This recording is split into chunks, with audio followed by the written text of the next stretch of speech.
So the machine learning and AI in general, I mean, it's going to make our life better. I mean, it can have also some bad effects, but as long as we are policing it, it's going to do great things for us.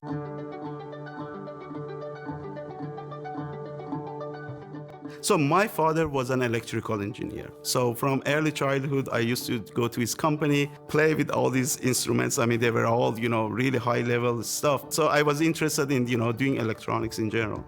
So I did my undergrads in electronic and electrical engineering.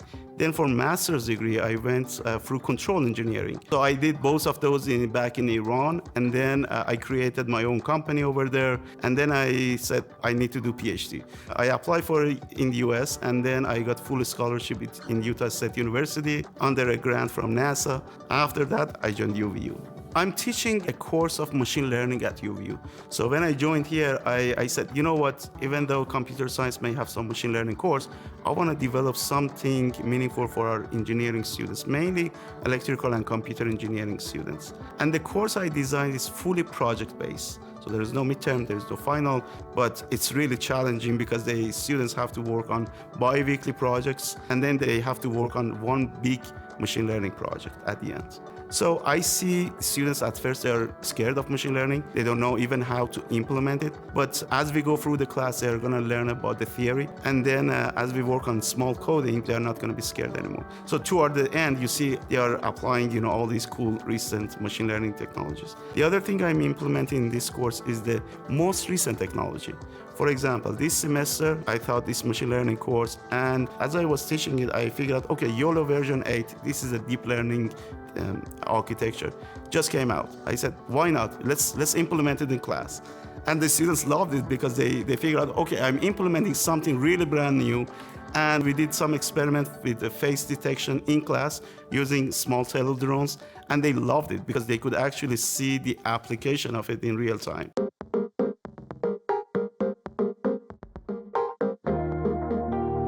So I have this grant, it's about $1 million.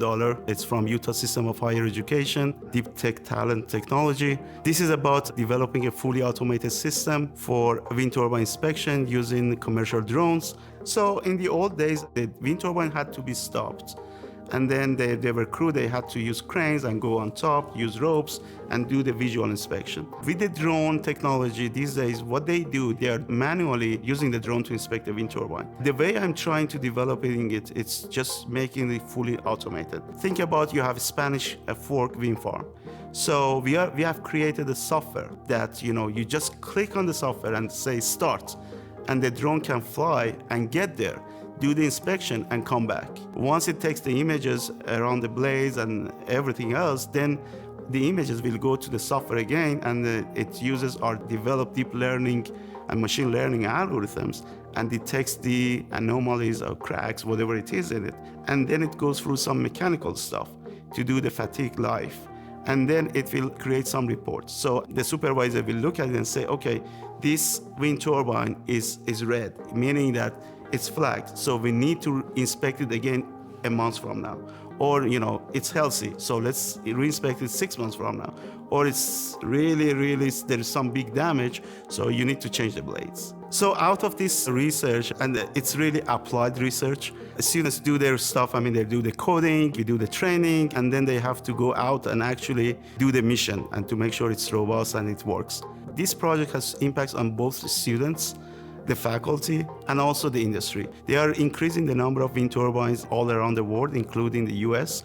So with the increase, then the maintenance is going to be a big deal. Using drones is going to help, reduce the amount of time and energy and money that is needed for inspecting these wind turbines. So they are learning something that is really the need of the job market that can help the renewable energy industry for the future.